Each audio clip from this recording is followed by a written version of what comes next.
आज share market ने रच दिया है इतिहास। पहली बार निफ्टी ने 20,000 का स्तर पार कर लिया। इससे पहले जुलाई में निफ्टी ने अपना ऑल टाइम हाई बनाया था, उसके बाद उसमें करेक्शन दिखा था, लेकिन आज फिर से ऐतिहासिक घड़ी आई जब निफ्टी ने यह मील का पत्थर छुआ। आज के खर्चा पानी में हम इसी पर विस्तार से बात करेंगे, जानेंगे कि शेयर मार्केट में तूफानी तेजी की वजह क्या है, साथ ये भी जानेंगे क्या इस तेजी के पीछे G20 है। इसके अलावा एक्सपर्ट से समझेंगे कि बाजार की इस तेजी के मायने क्या हैं और ये कितनी टिकाऊ है। सब कुछ आपको बताएंगे, लेकिन पहले एक जरूरी सूचना। G20 मीटिंग के अंदर क्या बातें हुई, नेताओं ने एक दूसरे को क्या कहा, भारत ने किस देश की क्लास लगाई और जवाब क्या मिला, भारत को क्या क्या फायदे होने वाले हैं, ये सब जानिए आज के लल्लन टॉप शो पर। रात 9 बजे देखना बिल्कुल मत भूलिएगा। और अब परिचय की रवायत भी पूरी कर लेते हैं। मेरा नाम दिव्यांशी सुमराव है। आप देखना शुरू कर चुके हैं लल्लन टॉप का डेली इकोनॉमिक बुलेटिन खर्चा पानी। 11 सितंबर का दिन भारतीय शेयर मार्केट के लिए ऐतिहासिक रहा। आज शेयर बाजार का प्रमुख इंडेक्स निफ्टी 50 पहली बार 20,000 के रिकॉर्ड स्तर के पार निकल गया और ये पहला मौका है जब नेशनल स्टॉक एक्सचेंज यानी NSE निफ्टी ने इस स्तर को पार किया है। शेयर मार्केट में पिछले 7वें कारोबारी सत्रों में तेजी देखने को मिली है। सोमवार को शेयर बाजार की शुरुआत बढ़त के साथ हुई थी। इस बीच नेशनल स्टॉक एक्सचेंज का निफ्टी 50 इंडेक्स सुबह 9:15 बजे 19,890 के स्तर पर ओपन हुआ था और जैसे जैसे मार्केट में कारोबार आगे बढ़ा, निफ्टी ने भी रफ्तार पकड़ ली। कारोबार बंद होने से कुछ मिनट पहले ही निफ्टी ने इतिहास रच दिया। कारोबार के दौरान ये 20,000 के पार पहुंचा, जो इसका ऑल टाइम हाई स्तर है। आखिरकार 176 अंकों की तेजी के साथ 19,996 अंकों पर बंद हुआ। इसी तरह से शेयर मार्केट का दूसरा प्रमुख सूचकांक यानी BSE सेंसेक्स 528 अंकों की तेजी के साथ करीब 67,127 अंकों पर बंद हुआ। बॉम्बे स्टॉक एक्सचेंज का प्रमुख सूचकांक सेंसेक्स हफ्ते के पहले कारोबारी दिन 52 दिनों के बाद 67,000 अंकों के पार दिखाई दिया है। इससे पहले 21 जुलाई को सेंसेक्स 67,190 अंकों के साथ दिन की ऊंचाई पर दिखाई दिया था। अगर बात सितंबर महीने की ही करें तो सेंसेक्स में करीब 2300 अंक यानी 3.5% की तेजी देखने को मिल चुकी है। 31 अगस्त को सेंसेक्स 64,831 अंकों पर बंद हुआ था। कारोबार के दौरान बॉम्बे स्टॉक एक्सचेंज के सभी सेक्टर इंडेक्स में आज तेजी का सिलसिला जारी रहा। मेटल, ऑटो, एनर्जी स्टॉक्स में जहां तेजी दिखाई दी, वहीं बैंकिंग, FMCG और IT शेयरों ने भी लंबी छलांग लगाई। बॉम्बे स्टॉक एक्सचेंज सेंसेक्स पर एक्सिस बैंक, पावर ग्रिड और मारुति के शेयर करीब 2% की तेजी के साथ बंद हुए।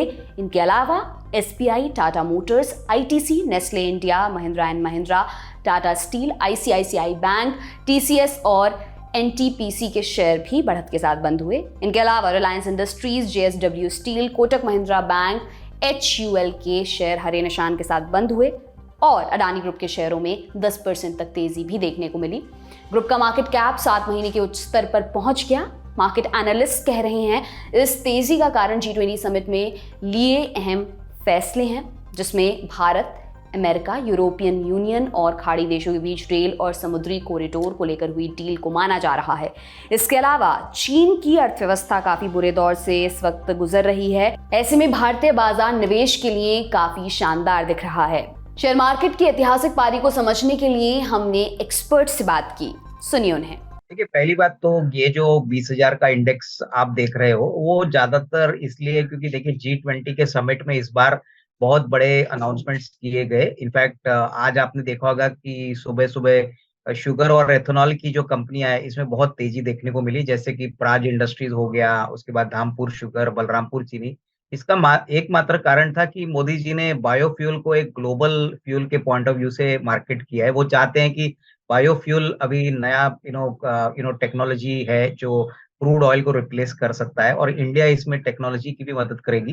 तो मेरे ख्याल से ये बहुत बड़ा बदलाव है, क्योंकि पहले तो हम सिर्फ इंडिया के बारे में सोचते थे कि क्रूड महंगा हो गया तो हमारे लिए कटौती करना जरूरी है, लेकिन अभी पूरे वर्ल्ड को ये बात समझ में आ गई है कि क्रूड का कहीं ना कहीं जो खपत है वो बेसिकली एक्सपेंसिव है।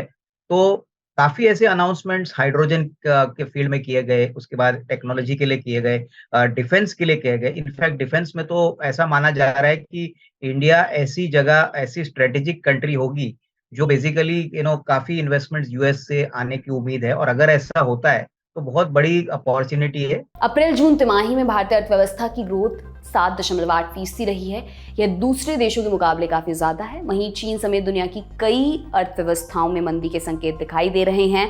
बाजार की हालिया तेजी क्या भारत के विकास की बदलती तस्वीर पेश कर रही है, इसे भी हमने एक्सपर्ट से समझा। देखिए, मुझे लग रहा है कि आपने सही कहा कि देखिए आज ग्लोबली अगर हम देखें तो चाइना मुसीबत में है। हम एशियन कंट्रीज अगर श्रीलंका, पाकिस्तान की बात करें तो वहाँ पे तो प्रॉब्लम्स बहुत है।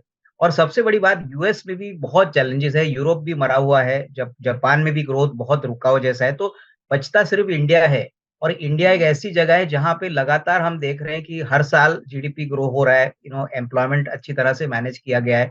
और हमारे चैलेंजेस है, लेकिन टिपिकली हम ये दूसरे ग्लोबल कंट्रीज के मुकाबले में हमारी जो इकोनॉमी की पोजीशन है वो इन सारे कंट्रीज से काफी बेहतर है। इनफैक्ट अभी अगर हम जीडीपी की ग्रोथ कहे तो हमारा जीडीपी इवन चाइना से भी काफी बेहतर है। हम इस साल 7-7.5% ग्रो करेंगे, लेकिन चाइना की दिक्कत है कि वहां पे इकोनॉमी खराब सिचुएशन में है। इंडस्ट्रीज बंद हो रहे हैं, एम्प्लॉयमेंट की प्रॉब्लम है।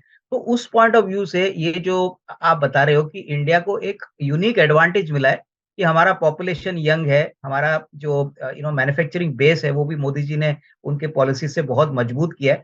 तो उस पॉइंट ऑफ व्यू से ये जो तेजी आ गई है इसमें कोई ना कोई सब्सटेंस है, ये हवा से बिल्कुल आई नहीं है, इसमें कहीं ना कहीं एक रियलिस्टिक तेजी का रीजन है। इस साल मार्च के आखिर से घरेलू बाजार में तेजी का सिलसिला शुरू हुआ था। उस समय से लेकर अब तक निफ्टी करीब 17% उछला है। वहीं मिड कैप की बात करें तो मिड कैप इंडेक्स 40% से ज्यादा चढ़ा है, जबकि स्मॉल कैप में 47% का जोरदार उछाल आया है। जानकारों का कहना है कि बाजार की इस तेजी में घरेलू संस्थागत निवेशकों का बड़ा हाथ रहा है। आगे बाजार की चाल कैसी रहेगी, इसे भी हमने एक्सपर्ट से समझा। सुनिए उन्हें। देखिए, मैं यही कहूंगा कि ये सारा न्यूज फ्लो का कारण हुआ है। अभी 20,000 पे निफ्टी इंडेक्स कितना सस्टेन होता है, कितनी फॉलो अप बाइंग आती है, वो भी कहना मुश्किल है। आज सेंसेक्स ने 500 पॉइंट के ऊपर की तेजी दिखाई है और निफ्टी ने करीबन 176 पॉइंट्स की तेजी दिखाई है। तो नॉर्मली क्या होता है कि अगले दिन थोड़ी बहुत मुनाफा वसूली जरूर आती है। तो मुझे लगता है कि अभी इस समय निवेशकों को थोड़ा सा कॉशियस काम करना है, क्योंकि देखिए निचले लेवल से मार्केट बहुत भागा है। 20,000 का इंडेक्स बहुत समय तक लोग इंतजार कर रहे थे, लेकिन मेरा मानना है कि कहीं ना कहीं बाय ऑन डिक्लाइन की स्ट्रेटेजी यूज करे। और ये एक अच्छी संकेत है कि इंडियन मार्केट्स बहुत ही पॉजिटिव डायरेक्शन में चल रहे हैं। लेकिन इसका ये भी मानना है कि अभी मेरे ख्याल से इसको सस्टेन करने के लिए बहुत बड़ी चैलेंज रहेगी, क्योंकि कहीं ना कहीं निचले लेवल पे अभी कोई अच्छे वैल्यूएशन पे स्टॉक मिलते नहीं है। ये था आज का खर्चा पानी दोस्तों। ये बुलेटिन लिखा था हमारे साथी प्रदीप यादव और प्रशांत सिंह ने। आप इसके बारे में अपनी राय हमें कमेंट बॉक्स में जरूर दें। अगले एपिसोड तक अपना खूब ख्याल रखें। बहुत बहुत शुक्रिया।